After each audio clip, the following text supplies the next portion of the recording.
वो एक घोड़ा था, मगर आम घोड़ा नहीं, जो कि एक नन्हा नाजुक सा बच्चा जिसकी आंख सर्कस की रोशनियों में खुली।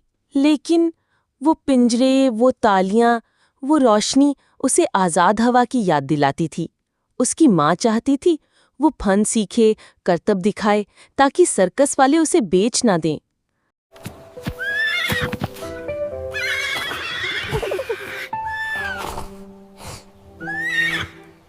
लेकिन जो कि सिर्फ खेलना जानता था। Wake up, you lazy animal! The show must go on! एक दिन माँ की आंखों में आंसू थे और जोकी ने कसम खा ली, अब मैं मेहनत करूंगा, अब मैं हुनर सीखूंगा।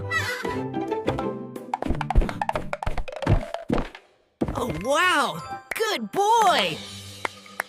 चंद ही दिनों में वो जमीन पर दौड़ता रहा, सीढ़ियां चढ़ता रहा, करतब दिखाता रहा। तमाशाई दीवाने हो गए, मास्टर हैरान और माँ खुशी से रो दी। मगर सर्कस एक नए शहर जा रहा था। नए शहर के पास था एक घना पुरस्रार जंगल। जो कि चुपके से निकल गया।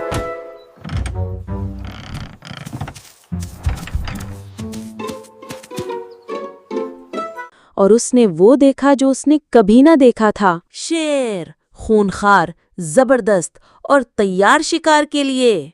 जो कि दौड़ा और शेर उसके पीछे। जिंदगी और मौत की दौड़। और सामने आया एक दरख्त। जो कि चढ़ गया दरख्त की शाख पर। शेर नीचे, आंखें सुर्ख। जोकी का दिल धड़क रहा था, मगर उसने हिम्मत न हारी। बादल छा गए, बिजली कड़की और बारिश बरसने लगी। जोकी ने पत्ते खाए, पानी पिया, शेर मायूस हो गया।